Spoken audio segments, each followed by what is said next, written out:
What do you think? What's the secret to a lasting marriage? Luck. I would say food.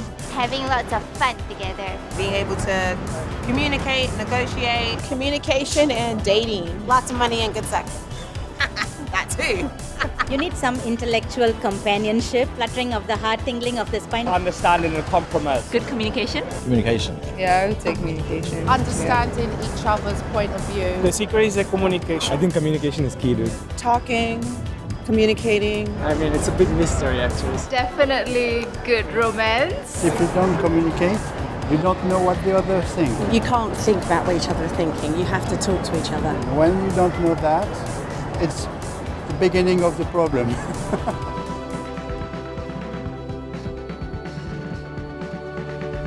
We all have a deep desire for a close connection with another person. This is one of our most fundamental human needs. But a close connection in marriage will only be achieved where there's good communication. Nikki and I had been dating for about 5 months when he went away traveling, backpacking in Africa, while I had to stay in the UK and finish my school exams. And this was in the days well before mobile phones and the internet. So we had to write letters to each other all through that time to stay connected. And even though we were apart for 6 months, it was an incredibly important part of our growing closer. We learnt so much about each other as we shared our innermost thoughts, our ideas, our dreams, and especially our feelings in those letters. The strange thing was, when we were both back in the same country but in different cities, Scylla was in London, I was at university in another city, we really struggled in our communication as we had to rely on public phones. So I was sharing a house with 3 other girls, and the phone was right at the bottom of the stairs. And there was this steady traffic of people going up and down, overhearing everything I said every time I rang Nikki. And I knew Nikki was longing to hear me say all kinds of intimate things, like I loved him, I was missing him. But that would have been far too embarrassing to say out loud with everybody going up and down. I, meanwhile, was speaking from a public phone box in the street, and I was having to shove money into the box with this queue of other students forming outside and occasionally tapping their money on the glass if they thought that I was going on too long, which wasn't ideal while I was trying to have this romantic conversation with Scylla, telling her how much I loved her, and only getting quite perfunctory answers from her. So we regularly ended up those conversations with either one or both of us feeling misunderstood, upset, and disconnected. And learning to communicate effectively is something Nikki and I have had to learn ourselves and go on learning throughout our marriage in order to stay closely connected. Take 7. Phones have really changed the dynamic of how you interact because they're around all the time. I would say if there's one area where bickering continues, it's via text message. Like text message bickering is the worst bickering because it's so easy to misinterpret what someone else is saying. Like the other day, I was late. I was late coming home from work. I was in the back of the car. He gave me the ETA. I gave him the ETA estimated time of arrival before we hit traffic, and I think it was 6:15 or 7:15 or whatever time it was. It was 6:12. Yeah. And at 6:15, he's still not home. Yeah. So she texted. Well, the text message was, "You should have told me you were late, and I should have gotten the text at 6:12." Right? Like 6:11. 6:11. When you were going to miss it. I think the problem with text messages is you don't understand the context the other person is in when they're sending it, and you don't understand the context the other person is in when they're receiving it. So you have no idea. I have screaming kids. I'm exhausted. He was supposed to be home early. You know, you're really both pulling your hair out, but you can't see the other person. And I do think that that screen of technology where you can't see the other person and you don't know what they're going through is very hard to not be mean on text. Out of that, I've sort of now put in my frame of reference, if I can't end the text message without a kissy face emoji, I probably should not be sending it to my wife.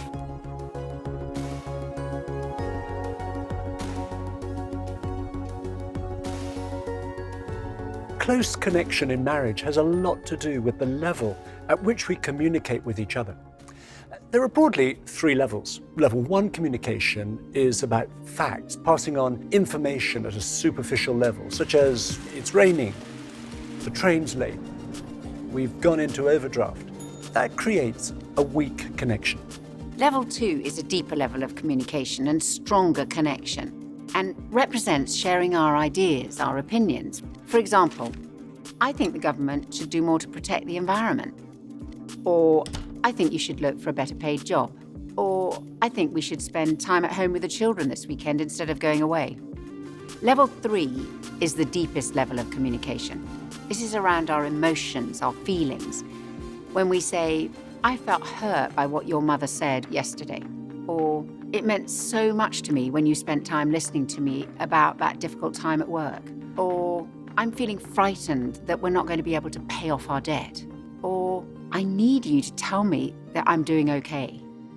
And that's when we're talking about what's going on inside us, when we're talking about our deepest needs.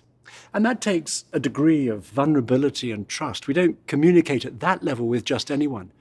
But it's essential we communicate like this with our partner, because that's how we build good connection and deep intimacy. My wife Dan and I have been married a long time. It seems an awfully long time. The truth is, it's getting on a half a century. You can't be married that long without going through tough times. And we've been through tough times. I think we've been through times where it seemed that it was all over. I remember some years ago, the kids were small, I was busy in the law practice, and Dan said to me one day, darling, I'm not sure we're going to make it. And it was an incredible shock to me. And I said, what do you mean? She said, well, you're so busy, we don't have time even to talk together. And see, sometimes when we live busy lives, we say yes to the whole world, but no to those for whom we have primary responsibility. And I remember cancelling engagement after engagement, and we spent long winter evenings in front of a fire talking. We talked about me being just too busy. We talked about our sexual relationship. We talked about money. And it was jolly hard work. But as we talked, we began to warm towards each other and understand each other. And it wasn't just words. Diane would say to me often, when you do that, it's how I feel. And it was like a light bulb going on in my mind, but I well remember those winter evenings. Of course, communication is two-way. Effective communication is always dynamic. It involves talking and listening. It requires a response from the other person. There's an ongoing flow and interchange. And in marriage, our aim has to be to listen twice as much as we talk. And communication that's deep and personal is multi-layered. It's not just about words. It involves the warmth of our voice. It involves our gestures. It involves how and when we touch each other. For example, putting an arm around our partner when they're upset. And it involves our body language. Facing our partner when they're telling us something important and looking them in the eye show we're interested in and listening to what they're saying. When we combine this responsive body language, an engaging tone of voice, and talking about our thoughts and feelings, we create deep connection with our partner. We all have that longing deep inside us to be known by another person, to be heard and understood. But that's not automatic in a marriage. An article in a Sunday newspaper described the breakup of a celebrity marriage, and it quoted the husband as saying, "When we went to marriage counselling, I was shocked to find we'd never really talked. I heard my wife telling a complete stranger about feelings I never knew existed, and I heard myself doing the same. We could only communicate through a stranger." Two people can be living in the same house, sleeping in the same bed, yet if they don't communicate at the level of their feelings, they can be like strangers towards each other.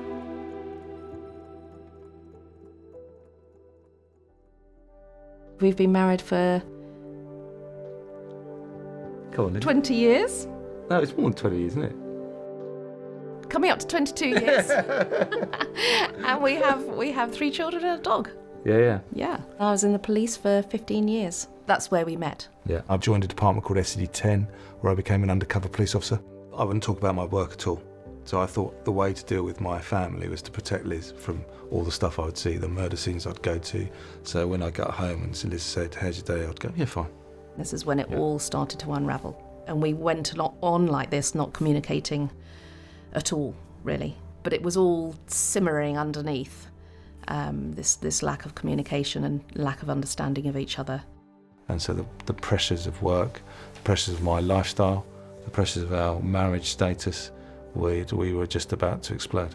And then, following the death of my sister and different stuff, my heart went in spasm and having a heart attack and got taken into hospital. And the one good thing that I was ever any good at was being a policeman, and I couldn't do it anymore, and it crushed me. That's when we decided in St George's Hospital, Tooting, to firm up our separation. And we separated. I moved in with my mum and dad, and Liz stayed in the family home opposite her mum and dad. And I hit rock bottom. Couldn't even breathe. Contemplating ended it all. Liz came round and knocked on the door and said, I still love the man I fell in married, and I'm here until you find yourself again. And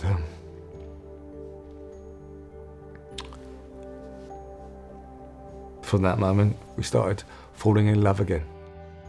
We learnt through that time that we really needed to work on our marriage. I think it's been a process of us learning how to communicate deeply, not on the surface level. It's actually that dedicated time to being present that really changed. I think it was gradual, but I think it was putting space in the diary and making sure that we kept on doing it. Quite often, even now, we find ourselves saying, just stopping for a moment and saying, oh, we don't feel we've connected for a few days. We need to connect, and we can recognise now that we're starting to go off, and we just need to. It doesn't take much. We just need to regroup and come back together. Every couple has to work out how to stay connected on a daily basis, in whatever way works for them, whether that's through talking as they travel to work together, communicating by text, talking on the phone during the day, or catching up when they get home in the evening. Now, we're not saying this always has to be deep, emotional stuff. And for some people, if they know that whenever their partner wants to talk, it's going to be intense, they'll avoid conversation. But unless we tell each other what's going on in our lives and what's uppermost in our minds, we can so quickly drift apart. It's only when another person understands us that they're really with us. Effective communication draws us together at an emotional level. We want you to turn in your journal to the first conversation, a significant memory. Spend 1 minute telling your partner about a happy or some other special memory, something that happened to you before you met each other. And as you're talking, be sure to express what you felt as you recall this memory. Don't just describe the facts. Then your partner should say back what they've just heard, and not just the information in a factual way, but reflecting the feelings that they've heard to show they've understood why it was so special for you. Then swap roles.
We want to look now at the importance of talking in particular. I wonder if you've ever stopped to consider what you talk about most of the time. When Stella and I are busy and under pressure, we find we can easily slip into talking only about the mundane, practical details of life. For example, who needs the car that day, or what time we need to leave to get somewhere, or what shopping we need. And that's why date night is so important. This quality time that we've scheduled in when we can talk at a deeper level. And I only really feel connected to Nikki when we've had time to share our feelings with each other. But some of you may be like me and find talking about feelings doesn't come naturally to you. And that could be for a variety of reasons. For some people, their culture doesn't encourage them to talk about their own individual needs and longings, or perhaps they never learned to talk about their opinions and feelings as they were growing up, or they may have been taught to hide them. I grew up in a home where there are no feelings, there are facts, right? This happened or it did not happen. True. It is black and white. But you get married and you don't realize that your spouse can look at the same set of facts and perceive them very, very differently and have a set of emotions. Or feel differently about them. And I had no vocabulary whatsoever to deal with feelings at all. Yeah, I mean, we actually did get help in our second year of marriage around feelings and conflict resolution because he hadn't really realized a lot of feeling words. I think that's fair to say that you had to really almost kind of go through the list of words like, am I anxious? Am I fearful? Am I tired? Am I sad? I printed out a sheet of feelings words and it was like, let's go through the list of feelings words. Are you feeling this? Are you feeling this? What does this mean? And it was a whole realm of relationship that I had never realized existed before. I think I'm quite in tune with how I feel. And you have an excellent vocabulary. And I have a pretty good vocabulary. And so I have to be a lot more explicit than I would be with a girlfriend. Like, I have to talk to you about my feelings. You know, I wouldn't say that to a girlfriend. I would just say to a girlfriend, oh, I was really frustrated about what happened. And they would just kind of automatically jump into, you must have felt so annoyed, or you must have been so frustrated. And with him, I'm like, I'm going to talk to you now about feelings. And you need to listen to them. I remember wanting him to come in and know I was upset. He did not have a clue. I mean, I would be like, I haven't talked to you. I'm upset. Well, that's not helpful. Now I say, I'm upset. You know, he can't read my mind. Flagging and being overt, I think, has helped us at least about, I really have a problem here and I need to resolve it. We've created a diagram that lists some other reasons why people find it difficult to express their feelings. Some think, I don't want to disturb the peace by saying what I really feel. Or they may think it's just too complicated, or I may be misunderstood. Being on this course is about being in a safe place, a good place to overcome these barriers and to practice expressing your thoughts and feelings to your partner. But some people don't just find it difficult to express their feelings, they also find it hard to recognize what they're feeling in the first place. And if that's you, we want to encourage you that change is possible. In one of the continuing conversations following this session in your journal, we've created an exercise for those who find it hard to identify their emotions. It's designed to help you recognize what you're feeling at different times and in different situations throughout the day. It will take courage to begin to articulate these feelings to your partner if you're not used to communicating at this level. But we know many people who've changed dramatically and marriages that have become much closer as they've persisted. We have some friends called Nick and Alison who 25 years ago separated and whose story is just that. I remember it was just so easy for us to get into this place where we were saying a lot but not really communicating. I think I began to confide in my sisters and close friends rather than in my husband. This began subtly at first to drive a wedge between us. Yeah, our marriage collapsed because we failed to share our real feelings with one another. We came pretty much as close to divorce as it's possible to get. Yeah, and if you asked us what went wrong, I think we'd both have agreed it was our failure to communicate effectively with each other. Yeah, it's a long story. But after a pretty amazing turn of events, things turned around and we made our minds up to give our marriage another chance. And today we are back together with I think, a deeper understanding of what it takes to stay connected. When we got back together, I resolved not to have a thought life which was secret from Nick. In the past, I used to dwell on the negative aspects of our relationship, but rarely voiced my feelings. It was like I was setting up a case against him without allowing him to defend himself. We've become much better at recognizing when one of us is like brooding over something, and we persistently ask questions to get things out into the open. I tend to have more dramatic mood swings than Nick, and if I'm rather low, I find conversation difficult because I tend to shut down emotionally. And we have to work much harder during these times to keep real communication going. Nick said to us, all current wisdom on this subject stresses the importance of quality time being carved out of hectic schedules. But this, in my experience, only marks out the space. Effective communication must mean revealing all parts of our lives. In my case, the parts that I'm well practiced at keeping hidden. For me, at least, it requires more than time. It requires courage. So if you're married to someone who struggles to verbalize their feelings, they're likely to feel exposed and vulnerable when they first start to do so. So be sure to help them to feel safe, to open up. They need to know that you're not going to get angry and reject or blame them for what they reveal. Asking questions encourages them to say what they're feeling inside. My name is Sally. I originally come from Egypt. I'm Sammy. My family were originally Egyptians. We were living in Sudan. I've met Sammy when I was 14 and he was a bit older. She was so attracting, her personality, in terms of just being herself, simple, not complicated, which I like that from day one. One of the things that would really hurt me is when Sammy says, you always do such and such. When those little hurting things happen, I found that over the years as well, that it takes maybe an outing together or when we're having a walk and then we discuss it. Sometimes it's not easy. Sometimes I find I'd rather not talk about it.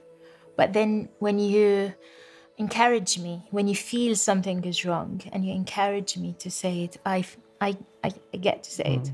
But sometimes I need that encouragement because I'd rather not say it again. And I want you kind to find out by yourself. But it's only through you trying to let me say what's wrong. When we go through tough time, it brings the best out of us. We learned that life, we are for each other, and we need to support each other and learn from each other. And that actually brought us so closer to each other. For this next conversation, please take a few minutes to look together at the diagram in your journal, Barriers to Talking, and tell each other if any of those barriers apply to you.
All those thoughts in the diagram apply to me at different moments.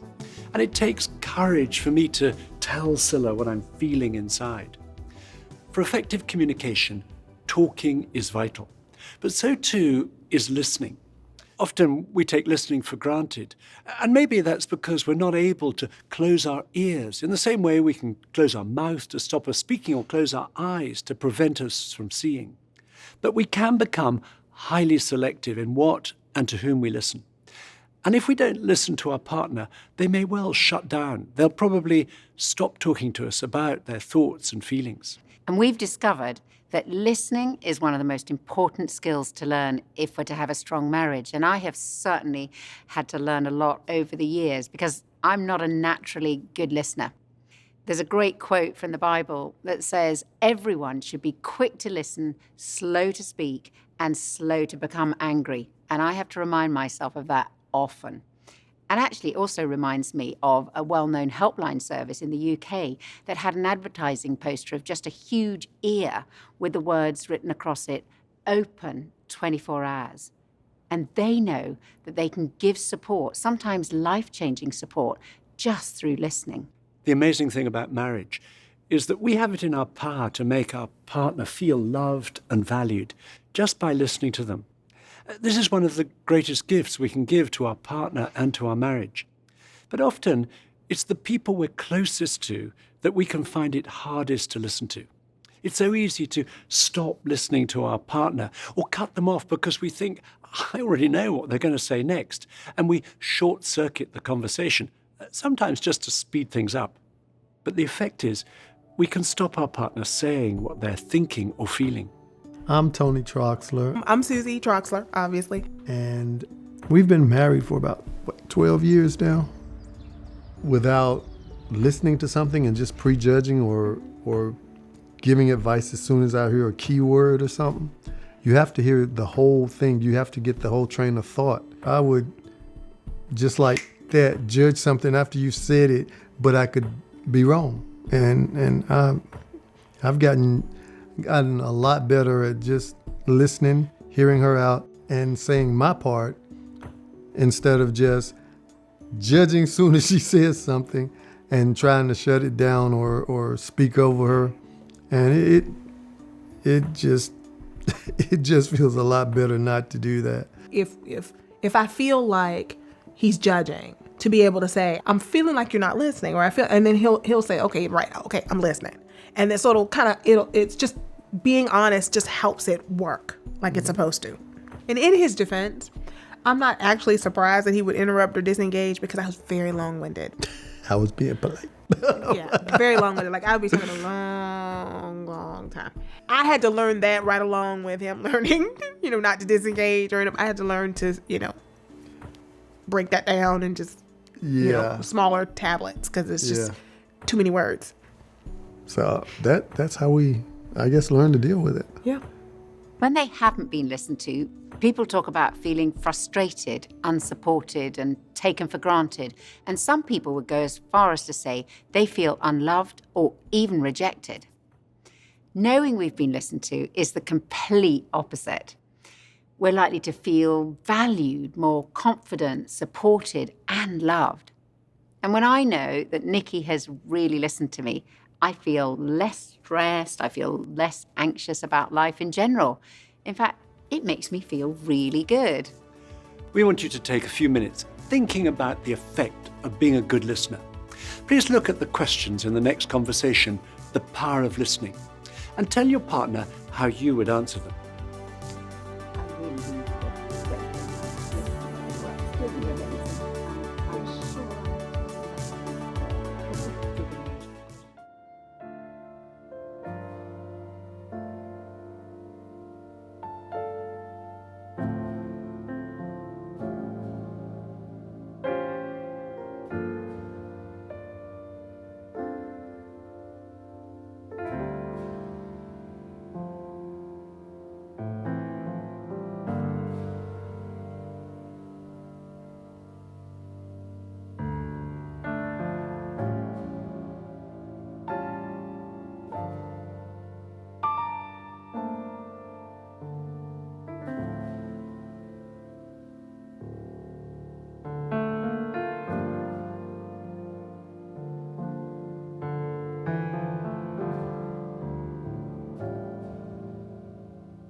We're going to talk now about some of the things that can get in the way of us being good listeners. It may be we didn't have a model growing up or never experienced being listened to ourselves.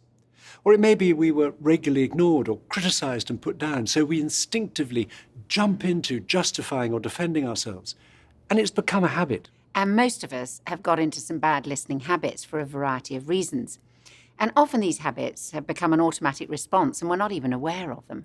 The trouble is, they can stop us communicating and connecting effectively with each other at a deep level. So, we want to look at 5 bad listening habits.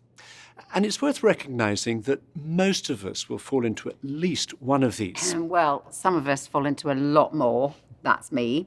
I have to be working on at least 3 most of the time. So, the first bad listening habit is disengaging. Sometimes we disengage from what our partner is saying because there's a separate conversation going on in our heads which distracts us. Maybe that's because what they're saying triggers a memory of our own, and as we recall this memory, we can become distracted and stop listening to what's being said. I remember a conversation I was having with Nikki about our daughter Kirsty when she was expecting her first baby, and she and her husband had to move house before the baby was going to be born. And Nikki was suggesting that we went to help them move and how long were we going to be there.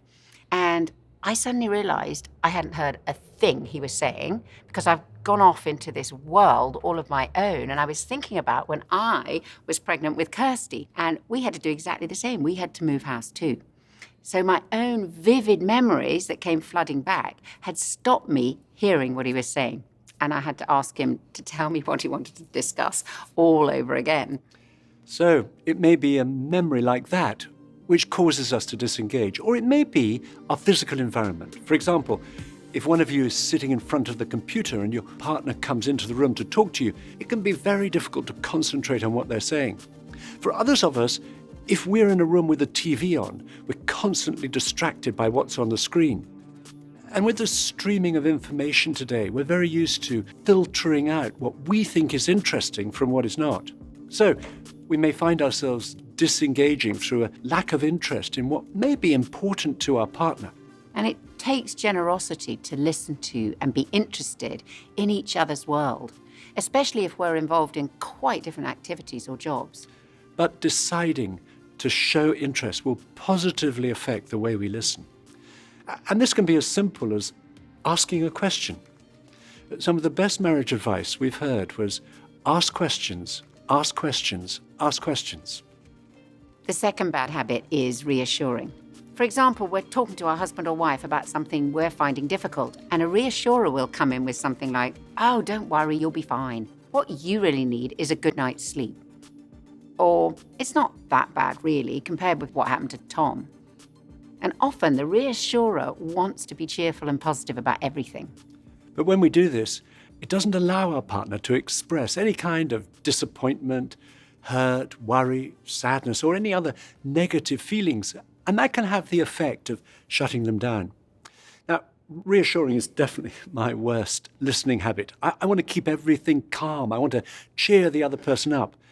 But I've come to realize it doesn't help our marriage or our children if I don't let other people voice any negative emotions. The third bad habit is giving advice.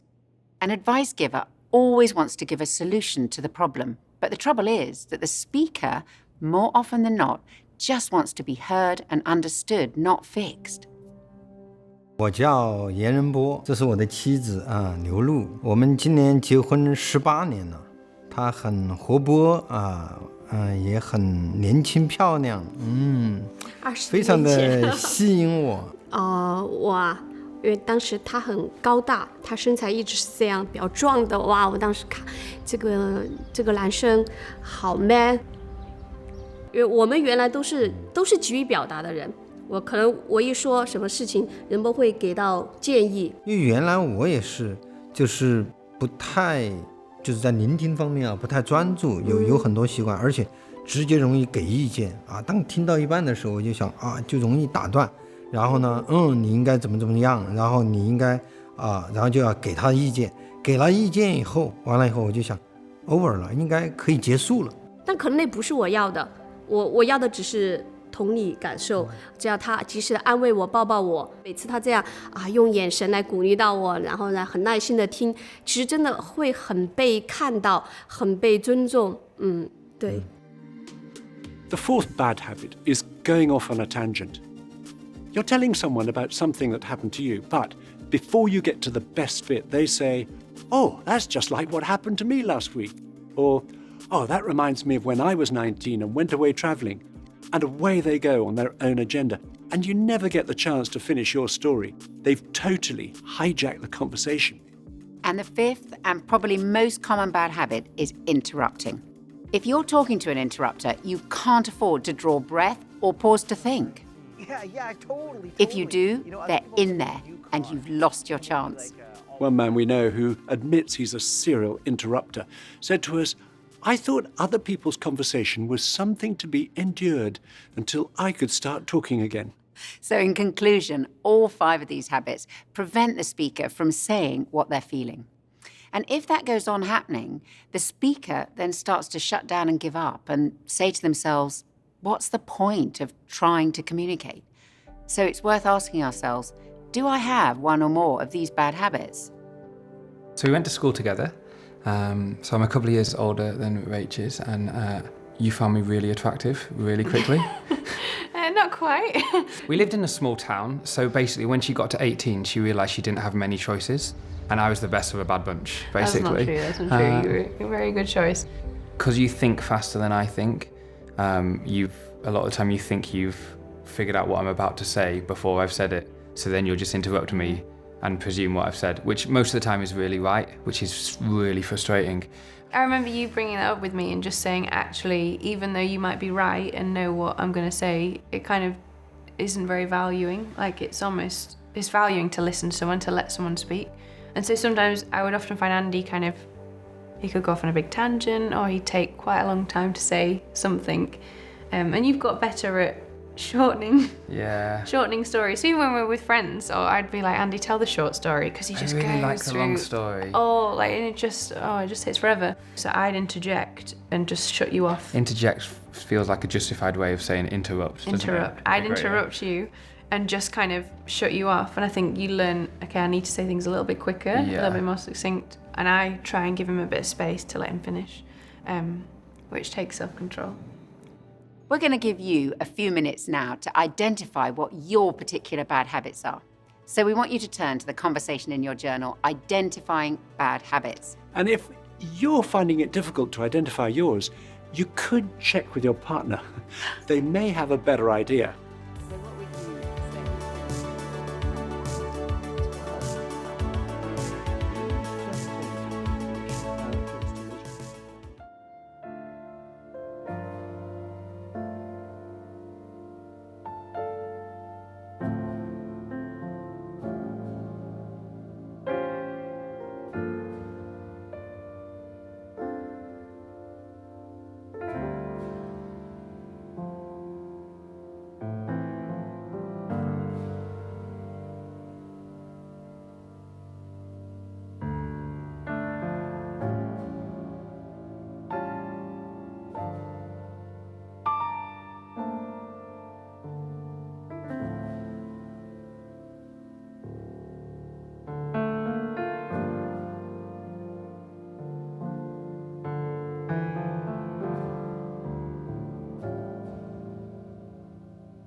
only when we recognize our bad habits that we can then start to change. We can all learn the art of effective listening, but it takes time and it requires us to be intentional. And the best training ground is marriage itself, because it gives us plenty of opportunity for practice. And our partner can help us by letting us know when we fall into our worst habits. And Scylla has certainly helped me to let others express negative emotions and to be better myself at expressing what I'm feeling. And Nikki is really helpful for me by telling me when I've interrupted someone or him, as I've often been totally unaware when I've cut people off. In a moment, Scylla and I are going to have a conversation in front of you. Scylla's going to tell me about an issue she's feeling concerned about, and I have no idea what it is. So this conversation is completely unrehearsed. My role is to try to model how to listen effectively. But before we do that, we'll run through 5 steps for what's called reflective listening. Reflective listening is based on a lot of research, and that's what I'm going to try and use. So the first step is to try to put yourself in your partner's shoes. Our partner may be struggling to express themselves. They may not be used to doing so, or they may only be just working out their feelings as they talk. So don't rush them, and don't be afraid of silences. We're trying to understand their perspective. The second step is to acknowledge what they've said. When you've listened to what your partner wants to say, reflect back what they've said to you. Reflecting back means saying back to them the main points you've heard, including any feelings they've expressed. Now, at this stage, you're not agreeing or disagreeing or giving your own opinion. Your turn to do that will come later. Reflecting back has 2 benefits. First of all, it helps us find out if we've really understood what our partner has told us. And secondly, it helps them know if they've been understood. Now, it'll probably feel awkward or contrived when you first do it, and it certainly did for me. I had to resist saying what I thought while Scylla was speaking. I had to restrain myself from wanting to give my side of the story. But we know now from our own experience that reflecting back makes a big difference when we show our partner we've understood what they've said, and it can make a big impact on our relationship. The third step is to ask your partner, what's the most important part of what you've been saying? This helps them to focus, and people often talk around an issue that matters a lot to them. So wait quietly while they think about what they want to say. And then when they've spoken, reflect back again what you've heard. So often we think that being a good conversationalist is all about having an interesting view or a fascinating story to tell. But asking the right questions is what enables deep conversation. And then the 4th step is help them work out what they might do. Ask them, what would you like to do, or perhaps like me or like us to do, about what you've just said? And rather than giving advice or telling our partner what we think they should do, it's 100 times more powerful if we draw out their ideas of what they'd like to do about the situation. Now, maybe they don't need to do anything. Sometimes talking it out is enough. And then the 5th step is to ask a final question. Is there anything else that you'd like to add? Now, don't assume you know everything. Give your partner time and space to talk about the issue that they've raised.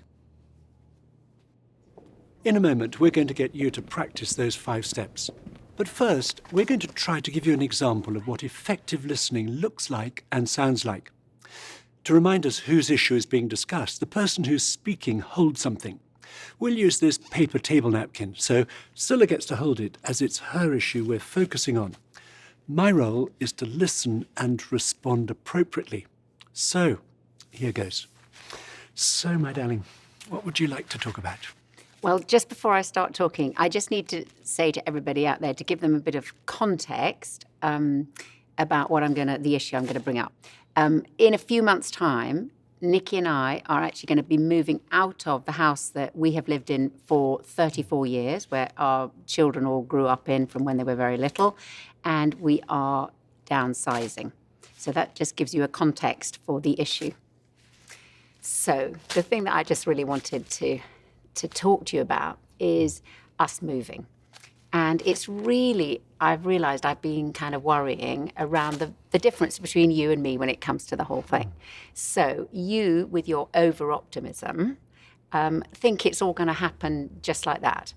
And me being much more of the realist, I kind of am thinking, actually, he hasn't a clue, because there's really a lot to do. Like, we've lived in this house for 34 years and we're downsizing. So clearing it up and moving, it's not just a question of the movers coming, filling the van and moving it. We have got to do a lot of decision making, giving stuff away, throwing stuff away, and all of that.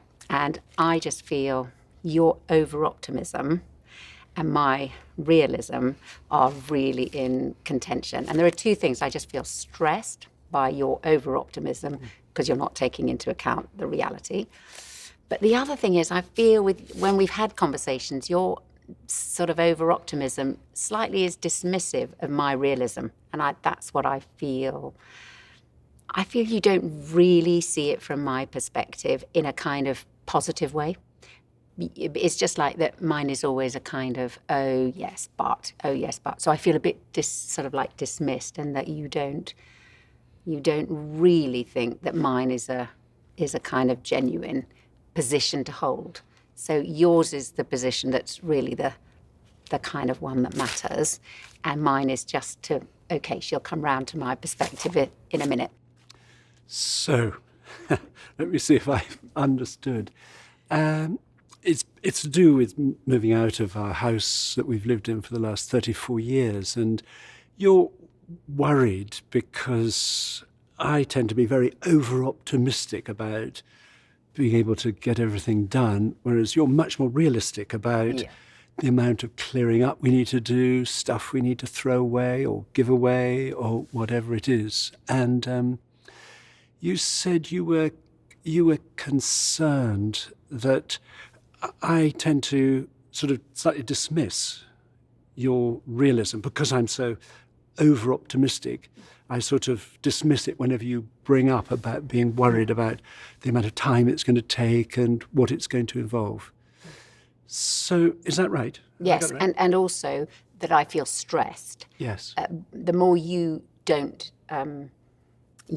sort of give recognition to it, it makes me feel more stressed because I think he hasn't a clue what it's going to take to get this house moved. So you're feeling stressed because you think I don't have a clue of what it involves. Yeah. So what's the most important part of what you're saying? Well, I think it's because I feel I'm always on the negative side. Yours is the positive side because you're over-optimistic. So wherever I'm coming from always seems to be like the negative side, and I feel I'm always on the defensive.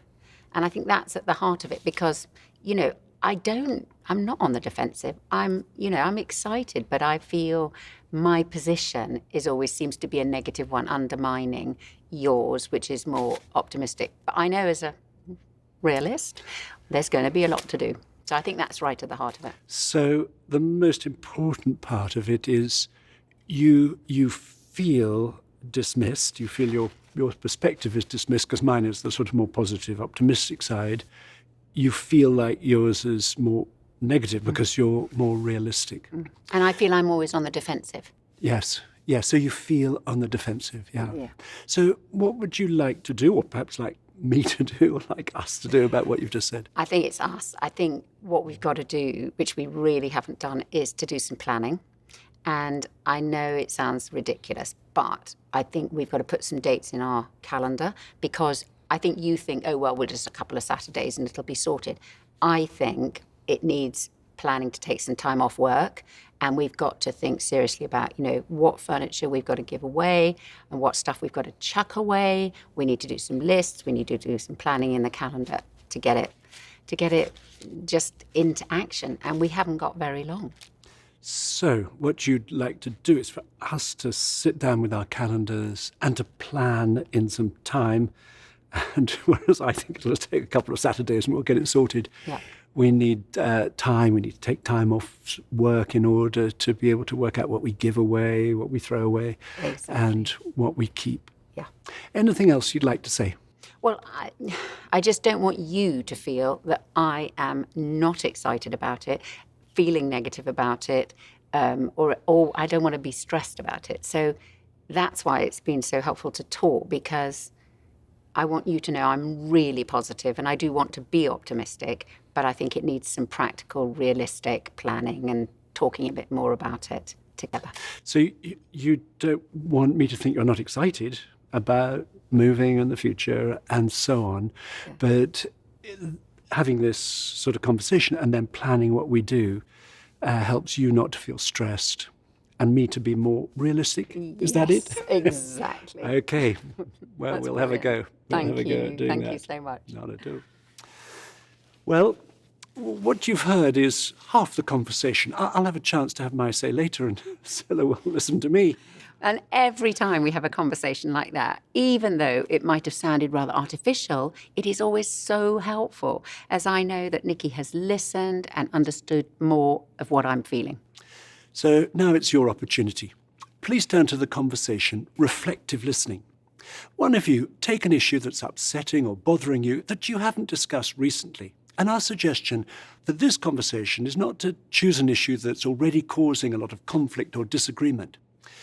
And follow the guidelines in the journal with the speaker holding something, a table napkin or a pen or something else, and the listener asking those questions and then reflecting back what they've heard. Then switch roles so that each of you has an opportunity to speak and to listen.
conversation for some of you may have been really difficult.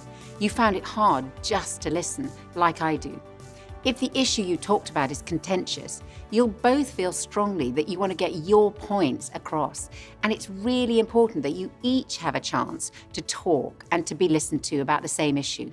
So we get to hear how it is from our partner's perspective as well.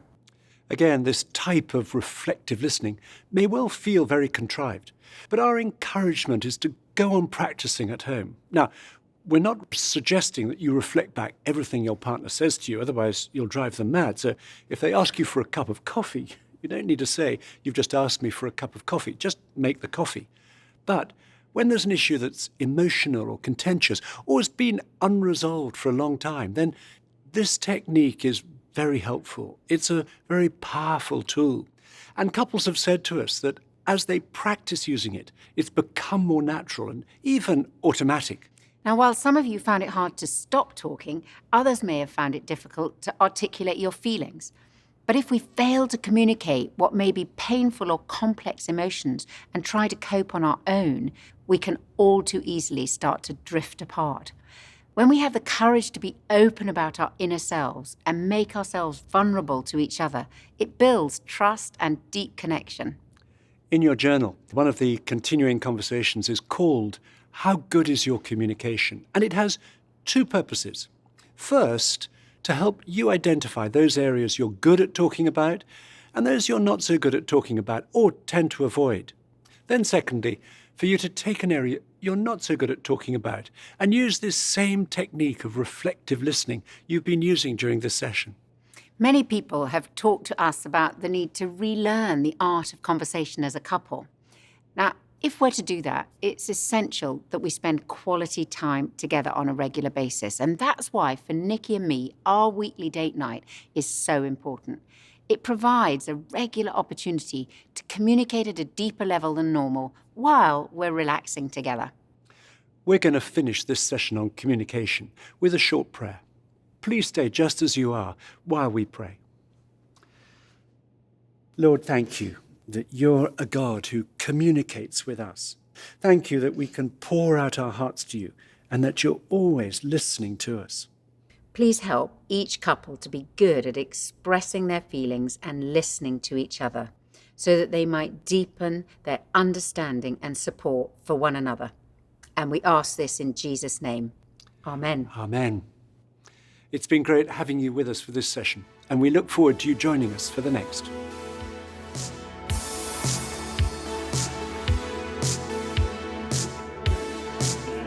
SCO5, take one. Rachel Andrew. And Andy. Okay, well. I'll take this with me. Mark. Do we look relaxed? Or does it? No, married. Date nights. Yeah. Date nights, yeah. So do I need to say it again now? It was really important to me that... What? I'm so sorry. That was gold. That was gold. Parents, I'm so sorry. you've got to because if I say it... Unflip. There we go. Okay, just go for it. Sorry. Oh,